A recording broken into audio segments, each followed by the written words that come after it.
Салам алейкум, дорогие друзья, салам алейкум, родные. Я тут посчитал, смотрите, нас в Таджикистане 10 миллионов человек. За границей, за рубежом еще миллионов 20 таджиков. В общем, нас 30 миллионов.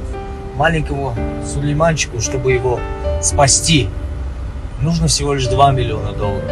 То есть, если всего лишь 15% наших таджиков скинутся всего лишь по $1, то мы спасем жизнь маленького ребенка. Поэтому, пожалуйста, не оставайтесь в стороне.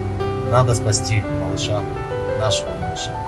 Так что верю в каждого из вас, верю в вашу доброту.